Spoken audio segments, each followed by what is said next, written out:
प्रधानमंत्री नरेंद्र मोदी और नेपाल के प्रधानमंत्री पुष्प कमल दहल प्रचंड ने नई दिल्ली में द्विपक्षीय वार्ता की। दोनों देशों के बीच विभिन्न क्षेत्रों में 7 समझौतों पर हुए हस्ताक्षर। राज्यपाल ने श्री भगवान महावीर विकलांग सहायता समिति रांची के नए भवन का किया उद्घाटन। कहा, दिव्यांगों में प्रतिभा की कोई कमी नहीं, बस उन्हें प्रेरित करने की जरूरत।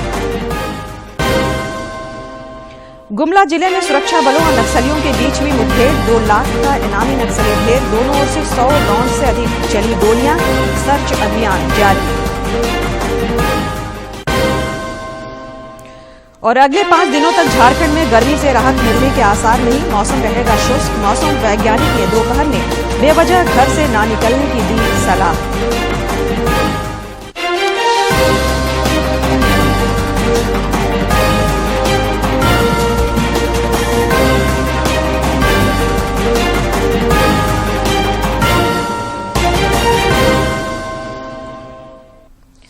नमस्कार, खबरें झारखंड में आपका स्वागत है। मैं हूं संध्या दिमता और अब समाचार विस्तार से। भारत और नेपाल के बीच आज कई अहम आयाम जुड़ गए हैं। दोनों देशों के बीच संबंधों में आज एक नई ऊर्जा देखने को मिली। नेपाल के प्रधानमंत्री का पद संभालने के बाद पुष्प कमल दहल प्रचंड पहली बार भारत यात्रा पर हैं। आज उनकी प्रधानमंत्री नरेंद्र मोदी के साथ द्विपक्षीय वार्ता हुई। दोनों देशों के बीच इस दौरान 7 समझौतों पर हस्ताक्षर किए गए। प्रधानमंत्री पुष्प कमल दहल प्रचंड भारत की यात्रा पर है। आज उनकी पीएम नरेंद्र मोदी के साथ द्विपक्षीय वार्ता हुई। इस दौरान दोनों देशों का प्रतिनिधिमंडल भी मौजूद था। इस बातचीत के बाद दोनों देशों के बीच 7 समझौतों पर हस्ताक्षर हुए, जो व्यापार और वाणिज्य, सीमा पार पेट्रोलियम पाइपलाइन, एकीकृत जांच चौकियों का विकास, जल विद्युत परियोजनाओं और भुगतान व्यवस्था जैसे विषयों से जुड़े हुए हैं।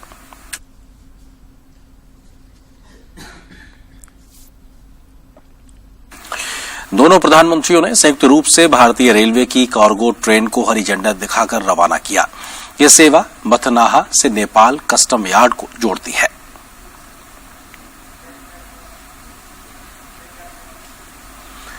दोनों देश के नेताओं ने रूपाई दिहा नेपालगंज और सुनौली भैराहवा के बीच एकीकृत जांच चौकी का भी उद्घाटन किया।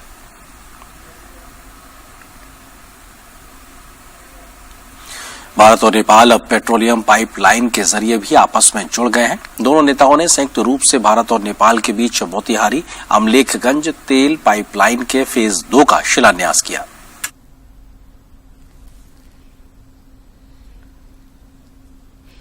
भारत और नेपाल के बीच समझौतों पर हस्ताक्षर के बाद दोनों देशों के प्रधानमंत्रियों ने संयुक्त प्रेस कॉन्फ्रेंस की। प्रधानमंत्री नरेंद्र मोदी ने कहा कि अब बारी है संबंधों को सुपरहिट बनाने की। कार्यभार संभालने के 3 महीने के भीतर मैंने नेपाल की अपनी पहली यात्रा की थी। उस समय मैंने भारत नेपाल संबंधों के लिए एक हिट फॉर्मूला HIT दिया था। हाईवेज, हाईवेज और ट्रांसवेज। मैंने कहा था कि भारत और नेपाल के बीच ऐसे संपर्क स्थापित करेंगे कि हमारे बॉर्डर्स, हमारे बीच बैरियर्स न बने। ट्रक्स की जगह पाइपलाइन से तेल का निर्यात होना चाहिए। साझा नदियों के ऊपर ब्रिज बनाने चाहिए। नेपाल से भारत को बिजली निर्यात करने के लिए सुविधाएं बनाई जानी चाहिए। फ्रेंड्स, आज 9 साल बाद मुझे कहते हुए खुशी है कि हमारी पार्टनरशिप वाकई में हिट है। प्रधानमंत्री नरेंद्र मोदी ने कहा कि पिछले 9 सालों में हमने अनेक क्षेत्रों में कई उपलब्धियों को हासिल किया है। पिछले 9 सालों में हमने अनेक क्षेत्रों में कई उपलब्धियां हासिल की है। बीरगंज में नेपाल की पहली ICP बनाई गई। भारत नेपाल के बीच हमारे क्षेत्र की पहली क्रॉस बॉर्डर पेट्रोलियम पाइपलाइन बनाई गई। हमारे बीच पहली ब्रॉडगेज रेल लाइन स्थापित की गई। सीमा पर नई ट्रांसमिशन लाइंस का निर्माण किया गया है। अब हम नेपाल से 450 मेगावाट से अधिक बिजली आयात कर रहे हैं। प्रधानमंत्री ने कहा कि भारत और नेपाल के सांस्कृतिक संबंधों को और मजबूती देने के लिए रामायण सर्किट से संबंधित परियोजनाओं में तेजी लाई जाएगी। भारत और नेपाल के धार्मिक और सांस्कृतिक संबंध बहुत पुराने हैं और बहुत मजबूत है। इस सुंदर कड़ी को और मजबूती देने के लिए प्रधानमंत्री प्रचंड जी और मैंने निश्चय किया है कि रामायण सर्किट से संबंधित परियोजनाओं में तेजी लाई जानी चाहिए। हम अपने रिश्तों को हिमालय जितनी ऊंचाई देने के लिए काम करते रहेंगे और इसी भावना से हम सभी मुद्दों का, चाहे बाउंड्री का हो या कोई और विषय, सभी का समाधान करेंगे। राज्यपाल सीपी राधाकृष्णन ने आज श्री भगवान महावीर विकलांग सहायता समिति रांची के नए भवन का उद्घाटन किया। इस दौरान रांची के सांसद संजय सेठ और विधायक समरी लाल समेत कई गणमान्य लोग मौजूद थे। अपने संबोधन में राज्यपाल ने कहा कि दिव्यांगों में प्रतिभा की कोई कमी नहीं है, बस उन्हें पहचान कर प्रेरित करने की जरूरत है। राज्यपाल ने कहा कि हमारे दूरदर्शी प्रधानमंत्री नरेंद्र मोदी ने सर्वप्रथम दिव्यांग शब्द के उपयोग का सुझाव दिया था। उन्होंने दिव्यांगों को सशक्त बनाने की कई पहल की है।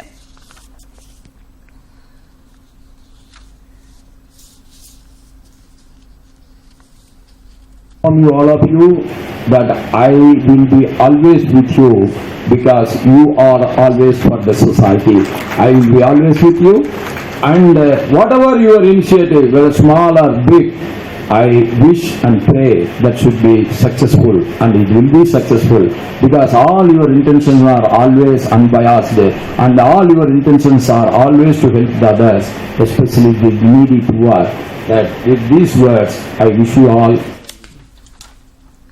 केंद्र सरकार के 9 वर्ष को लेकर महीने भर तक चलने वाले कार्यक्रम के संबंध में आज प्रदेश भाजपा की रामगढ़ में एक बैठक हुई। प्रदेश अध्यक्ष दीपक प्रकाश की मौजूदगी में इस बैठक में हजारीबाग एवं धनबाद लोकसभा क्षेत्र में पार्टी की महाजनसंपर्क अभियान की रणनीति बनाई गई। रामगढ़ जिला भाजपा कार्यालय में महाजनसंपर्क अभियान को लेकर हजारीबाग और धनबाद लोकसभा क्षेत्र के कार्यकर्ताओं की संयुक्त बैठक हुई। इस दौरान प्रदेश भाजपा अध्यक्ष दीपक प्रकाश ने कार्यकर्ताओं से केंद्र सरकार के 9 साल की उपलब्धियां जन जन तक पहुंचाने का आह्वान किया। नरेंद्र मोदी जी की सरकार, भारतीय जनता पार्टी की सरकार, एनडीए गठबंधन के सरकार 9 वर्ष पूरा की। उपलब्धियों का भंडार इस सरकार ने जनता के सामने समर्पित किया है और उन उपलब्धियों के और उनके कामों के लिए देश की जनता आज प्रधानमंत्री जी के प्रति सम्मान व्यक्त करती है और उनको समर्थन करती है। एक एक कार्यकर्ता पार्टी का झारखंड प्रदेश में 9 वर्ष की उपलब्धियों को लेकर के समाज के हर दरवाजे पर, सर्व समाज के घर में जाकर के प्रधानमंत्री जी की उपलब्धियां और प्रधानमंत्री जी के संदेश को लेकर के जाएगा। इस दौरान श्री प्रकाश ने कहा कि 1 महीने तक चलने वाले कार्यक्रम की रूपरेखा भी बनाई गई है। इस दौरान उन्होंने राज्य सरकार की कार्यशैली की आलोचना भी की। कि सरकार जन विरोधी सरकार है, नौजवानों के आत्मा पर प्रहार करने वाली सरकार है, नौजवानों के भविष्य पर प्रश्न लगाने वाली सरकार है। महिला, आदिवासी, दलित, सर्व समाज आज दुखी है। मौके पर धनबाद के सांसद पीएन सिंह ने कहा कि इतिहास में पहली बार गरीबों के जीवन में परिवर्तन लाने के लिए मोदी सरकार ने जो काम किया वह अद्वितीय है। इतिहास में पहली बार खासकर गरीबों के जिंदगी में परिवर्तन लाने के लिए मोदी सरकार ने जो काम किया वह अद्वितीय है। इस बैठक में दोनों लोकसभा क्षेत्रों के कार्यकर्ता मौजूद रहे। उन्हें केंद्र सरकार की 9 साल की उपलब्धियों से संबंधित आंकड़े भी बताए गए। रामगढ़ से के तिवारी की रिपोर्ट। प्रधानमंत्री नरेंद्र मोदी के अब तक के 9 वर्ष के कार्यकाल में देश को कई बड़ी सौगातें मिली हैं। केंद्र सरकार की स्मार्ट सिटी प्रोजेक्ट एक ऐसी सोच है जिसे रांची समेत देश के 100 शहरों में धरातल पर उतारा जा रहा है। देश की अर्थव्यवस्था को गति देने के साथ नागरिकों के जीवन में सुधार लाने के उद्देश्य से प्रधानमंत्री नरेंद्र मोदी ने 25 जून 2015 को देश में स्मार्ट सिटी मिशन की शुरुआत की थी। इसके साथ रांची समेत देश के अलग अलग 100 शहरों में स्मार्ट सिटी बनाया जा रहा है। रांची वासियों को इस बात का गर्व है कि प्रधानमंत्री नरेंद्र मोदी के प्रयास से यहां भी एक भव्य स्मार्ट सिटी का निर्माण किया जा रहा है। मैं यहीं का रहने वाला हूं, मैं तो देख रहा हूं यहाँ पर क्या डेवलपमेंट हो रहा है। देखिए आप, अभी स्मार्ट सिटी एक तो एकदम मतलब ये हम लोग के पहले सोच से एकदम परे चीज है। ये यहाँ पर ऑफिस खुलेंगे, यहाँ पर गरीबों के लिए भी मकान बन रहा है सुना हूं। तो ये तो मतलब क्या बोले, अब ये एक नया भारत हम लोग देख रहे हैं। रांची में निर्माणाधीन स्मार्ट सिटी का काम दिन रात अनवरत जारी है। रांची स्मार्ट सिटी राज्य का पहला मॉडल टाउनशिप होगा जहां लोगों को एक साथ कई अत्याधुनिक और बुनियादी सुविधाएं एक साथ मिलेगी। मोदी जी देश के लिए बहुत कुछ किए 9 साल के में। झारखंड में भी हमारा बहुत कुछ किए, स्मार्ट सिटी दिए, रोड दिए। अभी आप एचईसी के ही क्षेत्र में देख लीजिए, स्मार्ट सिटी बन रहा है। इसी गोल चक्कर का स्थिति देख लीजिए, पहले क्या था अभी क्या है। आगे क्या बात है कि रांची को स्मार्ट सिटी मिला और ये काफी विकास हो रहा है, रोड अच्छे मिल रहे हैं, लोकेशन काफी सुधर रहा है, काफी विकास हुआ है। प्रधानमंत्री नरेंद्र मोदी के 9 वर्ष के कार्यकाल को रांची के लोग उपलब्धियों से भरा बता रहे हैं। लोगों का कहना है कि केंद्र सरकार की ओर से रांची और झारखंड के लोगों को स्मार्ट सिटी, हाईवे और कई बुनियादी आधारभूत संरचना समेत गरीबों के उत्थान के लिए बड़ी मदद मिली है। अभी देखिए रांची में भी आपको विकास दिखाई दे ही रहा है। ये स्मार्ट सिटी का ये रोड है, ये सारा, ये सामने जो बिल्डिंग है मंत्री आवास वगैरह बन रहा है। हम लोग बचपन से यहाँ रहते हैं, यहाँ पर सारा चीज हम लोग देखा हुआ है। इधर पूरा जंगल था पहले, इधर कुछ भी मतलब इधर आने के लिए लोग सोचते थे, लेकिन आज देखिए सुबह में, और अगर आप जल्दी आइएगा तो पूरा भीड़ भाड़ रहती है। यहाँ मॉर्निंग वॉक लोग करने निकलते हैं, कर रहे हैं हमारे देश के लिए, झारखंड के लिए, पूरे भारत के लिए। मोदी जी आज 9 साल के दर्जा में सबसे अच्छे काम कर रहे हैं और आगे करते भी रहेंगे। हमारे लिए बहुत अच्छे कार्य से पूर्ण से मोदी जी विकसित है। रांची में बन रहे स्मार्ट सिटी की खासियत यह है कि देश का पहला यह प्रोजेक्ट है जिसे पूरी तरह से ग्रीन फील्ड एरिया में डेवलप किया जा रहा है। स्मार्ट सिटी में हर वर्ग का ख्याल रखते हुए आवास का निर्माण किया जा रहा है। इसके साथ ही शिक्षा, चिकित्सा, बिजली और ड्रेनेज सिस्टम को ध्यान में रखते हुए निर्माण कार्य किया जा रहा है। और देश में भी उनका बहुत गुणगान किया जा रहा है, इसलिए मोदी जी को मतलब कि बहुत अच्छा काम कर रहे हैं। अब बात रही कि गरीब गुरबे की, गरीब गुरबे के लिए भी मोदी जी बहुत काम किए हैं। उन्होंने मतलब कि अटल पेंशन योजना के तहत पेंशन दिया जा रहा है, प्लस घर दिया गया है, प्लस सिलेंडर दिया गया है, प्लस रोजगार भी दिया गया है। आवास बन रहा है वो भी बहुत अच्छा है, बल्कि उनके विधायक लोग का जो आवास बन रहा है उनके बगल में वो भी सारा कुछ प्रॉपर वे में बन रहा है। यहाँ पे सारा कुछ जो बन रहा है प्रॉपर वे में बन रहा है, सारा कुछ का सुविधा है, सब कुछ सेपरेट तरह से बनाया जा रहा है। प्रधानमंत्री नरेंद्र मोदी के नेतृत्व में सेवा के 9 साल पूरे हो गए हैं। इस दौरान सरकार द्वारा लिए गए कई महत्वपूर्ण निर्णय से देश में बदलाव की बयार बह रही है। इसके साथ ही दुनिया में भारत का मान सम्मान बढ़ा है। रांची से करमवीर की रिपोर्ट। सुप्रीम कोर्ट ने बिना पहचान पत्र दिखाए 2000 रुपये का नोट बदलने के खिलाफ दायर याचिका पर तुरंत सुनवाई से इनकार कर दिया। इससे पहले इस याचिका को दिल्ली हाईकोर्ट ने खारिज कर दिया था।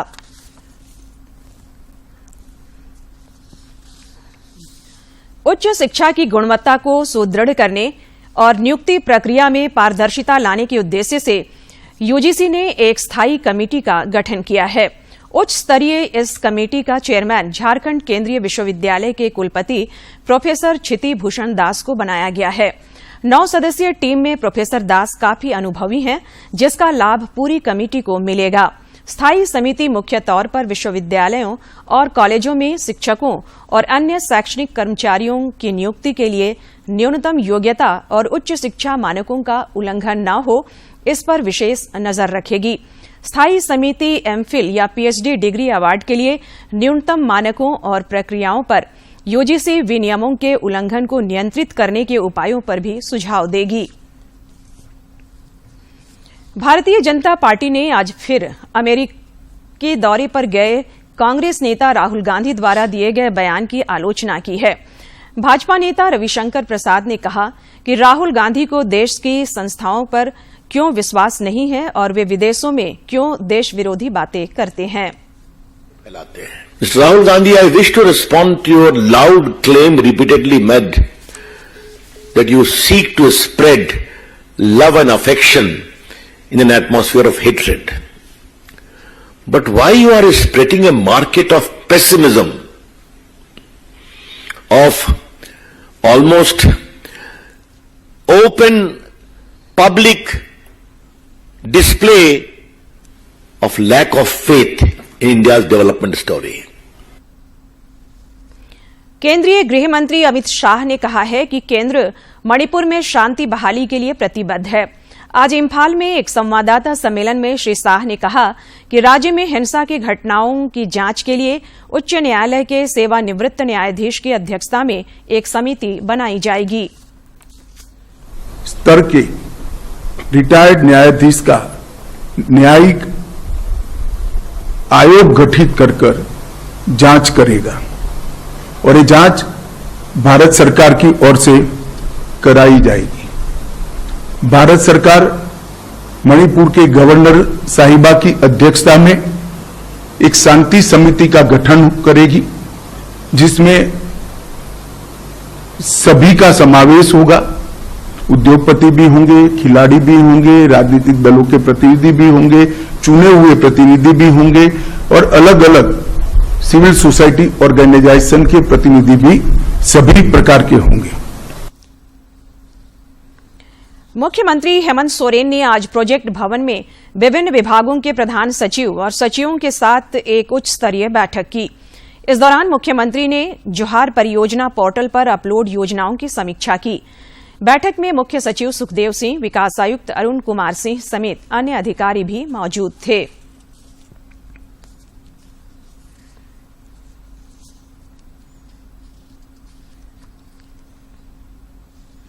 नक्सलियों के खिलाफ जारी अभियान में गुमला पुलिस के हाथ एक बड़ी कामयाबी हाथ लगी है। सदर थाना क्षेत्र के पुलिस नक्सली के बीच मुठभेड़ में 2 लाख का इनामी नक्सली राजेश उरांव मारा गया है। पुलिस अधीक्षक एहतशाम वकारिब ने बताया कि यहां नक्सलियों के खिलाफ सर्च ऑपरेशन चलाया जा रहा था। इसी दौरान यहां मुठभेड़ हुई। एक गुमला पुलिस के द्वारा टुकड़ी में जो यहाँ पे मुठभेड़ हुआ, इसमें राजेश उरांव जो 2 लाख का इनामी है मारा गया है और उनके पास से एक 315 राइफल और कुछ गोलियां बरामद हुई है। बाकी तहकीकात। एसीबी ने पलामू के विश्रामपुर नगर परिषद कार्यालय में प्रधान सहायक के पद पर नियुक्त अनिल कुमार को घूस लेते रंगे हाथ गिरफ्तार किया है। एसीबी ने यह कार्रवाई घूस मांगे जाने की एक शिकायत पर की है। फिलहाल गिरफ्तार प्रधान सहायक से एसीबी की टीम पूछताछ कर रही है। चाईबासा विद्युत आपूर्ति अवर प्रमंडल के क्लर्क शंभू कुमार को एसीबी की टीम ने 5000 घूस लेते रंगे हाथ गिरफ्तार किया है। टीम उसे चाईबासा से लेकर जमशेदपुर पहुंची, जहां पूछताछ के बाद उसे न्यायिक हिरासत में भेज दिया गया। इस संबंध में टोंटो प्रखंड के बड़ा झींकपानी निवासी सागर हिस्सा ने एसीबी को शिकायत की थी। शिकायत की जांच करने पर टीम उसे सही पाया और उसे रंगे हाथ गिरफ्तार कर लिया। विश्व पर्यावरण दिवस के पूर्व गुमला नगर परिषद ने प्लास्टिक से निजात पाने के लिए आज एक अनोखा कार्यक्रम आयोजित किया। नगर के सब्जी विक्रेताओं, छोटे दुकानदारों, ठेला और खोमचा लगाने वालों और स्वयं सहायता समूह की महिलाओं ने एक साथ शहर में झोला रैली निकाली। यह रैली नगर परिषद कार्यालय से शुरू होकर विभिन्न मार्गों से होते हुए फिर नगर परिषद कार्यालय में संपन्न हुई।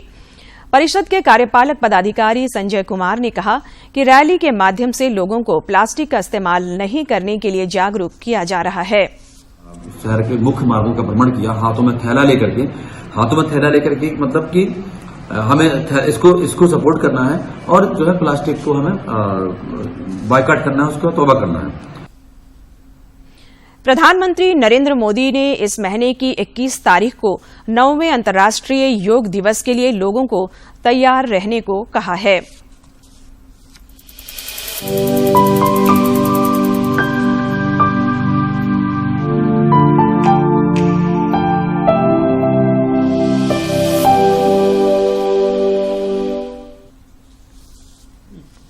और अब कुछ खबर राज्य के विभिन्न जिलों से।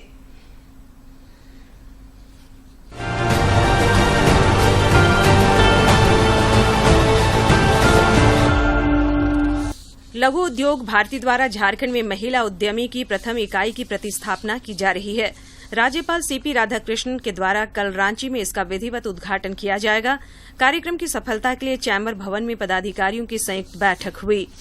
धनबाद में झालसा के तत्वावधान में प्रधान जिला एवं सत्र न्यायाधीश के निर्देशानुसार चलाए जा रहे मन का मिलन पखवाड़ा में आज 3 वादों का निपटारा सुलह समझौते के आधार पर किया गया।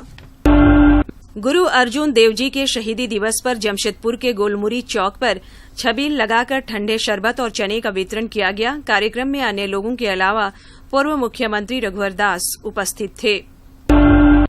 बोकारो जनरल अस्पताल में ओपीडी कमरा नंबर 9 में तंबाकू नशा मुक्ति केंद्र संचालित है। जिला परामर्शी मोहम्मद असलम ने बताया कि प्रत्येक मंगलवार को मनोचिकित्सकों द्वारा सदर अस्पताल में मानसिक और तंबाकू छोड़ने के लिए परामर्शी सेवा की शुरूआत की गई है।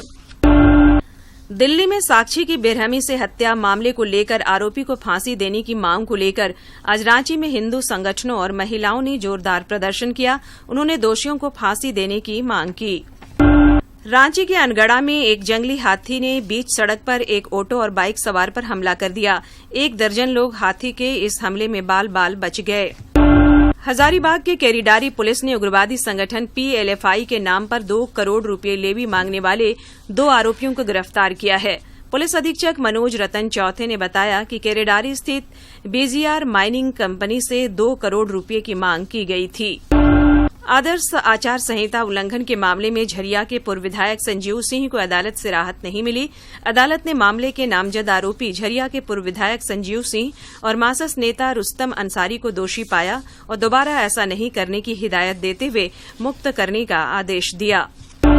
धनबाद गोमो रेलखंड के झारखोर रेलवे फाटक के पास कार्य कर रहे 6 ठेका मजदूरों की मौत मामले में पूर्व मध्य रेलवे के CEL अमरेश कुमार के नेतृत्व में 4 सदस्यीय जांच टीम ने घटनास्थल पर पहुंचकर निरीक्षण किया और घटना के बारे में जानकारी ली। इस दौरान टीम ने DRM कार्यालय में भी मामले से संबंधित अधिकारियों से पूछताछ की। धनबाद के उप विकास आयुक्त ने अधिकारियों के साथ कतरी नदी का निरीक्षण किया और अधिकारियों को निर्देश दिए। जल शक्ति अभियान catch the rain central government की एक प्रोजेक्ट चल रही है। उसके तहत में हम लोगों को स्प्रिंग सेट डेवलपमेंट के तहत में पूरे धनबाद डिस्ट्रिक्ट प्रशासन ने कतरी नदी को चुना है, जो हम लोग इसके रेजुवेनेशन पे काम करेंगे।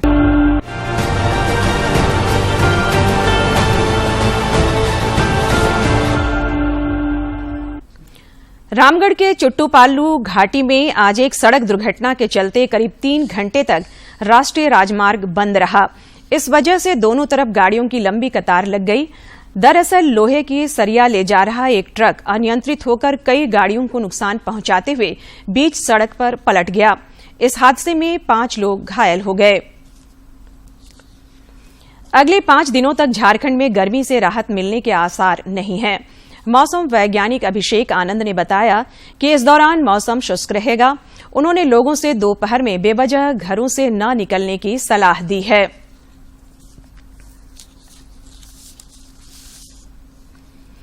और अब एक नजर डालते हैं प्रमुख शहरों के आज के तापमान पर।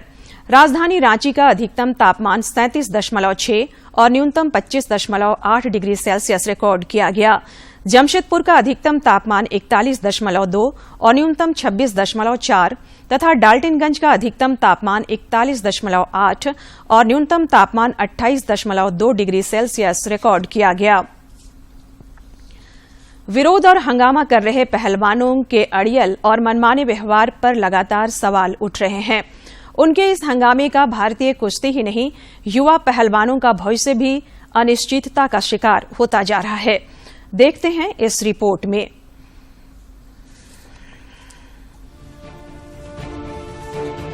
पिछले कुछ दिनों से विरोध प्रदर्शन कर रहे पहलवान सरकार द्वारा उनकी एक के बाद एक मांगे माने जाने के बाद भी मानने को तैयार नहीं दिख रहे हैं। विरोध जारी रखने के लिए इन पहलवानों की तरफ से अपनी मांगे लगातार बदली जा रही हैं। इस लगातार हंगामे का नुकसान कुश्ती को भी उठाना पड़ा। हंगामे की वजह से कई प्रशिक्षण शिविर विलंब का शिकार हुए। इसकी सबसे ज्यादा मार उन युवा पहलवानों पर पड़ रही है जिनका भविष्य दांव पर लगा हुआ है। अंतर्राष्ट्रीय स्पर्धाओं में देश का नाम रोशन करने के लिए जी जान से जुटे यह युवा पहलवान इस हंगामे और विरोध के कारण अपना कीमती समय गंवाने को मजबूर हो रहे हैं। ये जो धरना हो रहा था, इस धरने की वजह से हमारे बच्चों को बहुत नुकसान हुआ है। इसकी वजह से बहुत सारे नेशनल्स नहीं हो पाए हैं और कई इंटरनेशनल भी नहीं जा पाए हैं बच्चे। और जो हमारी सरकार है वो हमेशा हमें सपोर्ट करती है, चाहे वो ट्रेनिंग को लेके हो, चाहे वो रिकवरी को लेके हो, चाहे ये हमारी डाइट को लेके हो, चाहे विदेशों में ट्रेनिंग को लेके हो, चाहे इंटरनेशनल कॉम्पिटिशन्स को लेके हो। मैं खुद पिछली साल 6 बार इंटरनेशनल लेवल पे खेलने गई थी। पहले ऐसे होता था कि एक बार भी टीम जाती थी मुश्किल से, वो भी एयरपोर्ट से वापस आ जाती थी। अब ऐसा कुछ भी नहीं है। हमारी सरकार हमें हमेशा बहुत सपोर्ट करती है। जो ये रेसलर्स प्रोटेस्ट कर रहे हैं, इसके बारे में ये कहना चाहती हूँ कि इससे हमारी रेसलिंग को और हम जैसे बच्चों को काफी नुकसान हो रहा है। हमने जो मेहनत की थी और जो हम लोगों ने वेट अपना कंट्रोल किया था, वो हमारा सब वेस्ट हो गया जैसे ही इन्होंने रेसलर्स ने प्रोटेस्ट किया, क्योंकि इनकी वजह से हमारे जितने भी टूर्नामेंट्स आने वाले थे वो सारे हमारे कैंसिल हो गए। हम पूरे साल मेहनत करते हैं इन्हीं टूर्नामेंट्स के लिए, लेकिन ये टूर्नामेंट्स कैंसिल हो गए तो हमारी सारी पिछले साल की मेहनत वेस्ट हो गई। विरोध और हंगामा कर रहे पहलवानों के अड़ियल और मनमाने व्यवहार पर लगातार सवाल उठ रहे हैं। हंगामा कर रहे पहलवान मीडिया में यह कहते हुए कई बार सुने गए कि वो अंतर्राष्ट्रीय स्पर्धाओं के लिए अनिवार्य ट्रायल में भाग नहीं लेंगे। निर्धारित नियमों का यह उल्लंघन इनके अहंकार की तरह देखा गया। इतना ही नहीं, जब सुप्रीम कोर्ट ने उचित निर्देश देकर इनकी याचिका का निस्तारण कर दिया और पुलिस ने FIR दर्ज कर ली, तब भी यह नहीं माने और नया पैंतरा अपनाकर न्यायेतर समूहों को साथ मिला लिया और अपना हंगामा जारी रखा। नियम कायदों को न मानने का एक और गंभीर प्रदर्शन करते हुए इन पहलवानों ने पहले से घोषित धारा 144 का खुल्लम खुल्ला उल्लंघन किया। इन सभी तथ्यों को देखते हुए सवाल उठ रहे हैं कि क्या इन पहलवानों ने स्वयं को नियम, कानून और संविधान से ऊपर मान लिया है, जबकि उधर इन पहलवानों की हर बात को सरकार ने पहले दिन से गंभीरता से सुना और तुरंत कदम भी उठाए और भारतीय कुश्ती संघ से 72 घंटे के अंदर जवाब तलब किया। इसके बाद भी पहलवानों का विरोध नहीं थमा तो केंद्रीय युवा कार्यक्रम और खेल मंत्री अनुराग ठाकुर ने पहलवानों से देर रात तक 4 घंटे लंबी मुलाकात की और उनकी सभी बातों को सुना। इस मुलाकात के लिए खेल मंत्री विशेष रूप से हिमाचल प्रदेश से दिल्ली आए। पहलवानों ने खेल मंत्री से मांग की कि इस मामले की जांच के लिए स्वतंत्र समिति का गठन किया जाए। सरकार ने मुक्केबाज MC मैरी कॉम की अध्यक्षता में समिति गठित कर दी। समिति के एक सदस्य के नाम पर पहलवानों ने आपत्ति की तो सरकार ने उसे हटाकर पहलवानों की तरफ से बबीता फोगाट को बतौर सदस्य समिति में शामिल कर दिया। पहलवानों ने एक और मांग रखते हुए भारतीय कुश्ती संघ के अध्यक्ष बृजभूषण शरण सिंह को हटाने की बात कही। केंद्रीय खेल मंत्री ने इसे भी स्वीकार कर लिया और उन्हें कुश्ती संघ के कामकाज से अलग कर दिया गया। शुरू में पहलवानों ने संतोष प्रकट करते हुए विरोध खत्म करने का ऐलान किया, लेकिन कुछ ही दिन में फिर यूं टर्न ले लिया। इस बीच विरोध कर रहे पहलवान प्रमुख स्पर्धाओं में शामिल भी नहीं हुए। बजरंग पूनिया और विनेश फोगाट ने टारगेट ओलंपिक पोडियम स्कीम का हिस्सा और 50,000 रूपए मासिक भत्ता प्राप्त करने के बावजूद प्रमुख स्पर्धा जाग्रेब ओपन में हिस्सा नहीं लिया। बजरंग, विनेश, रवि और साक्षी ने साल की दूसरी ranking series Ibrahim Mustafa tournament में भी भाग नहीं लिया। इतने सब के बाद भी खेल मंत्रालय ने बजरंग का किर्गिस्तान और विनेश का पोलैंड में ट्रेनिंग का अनुरोध स्वीकार किया।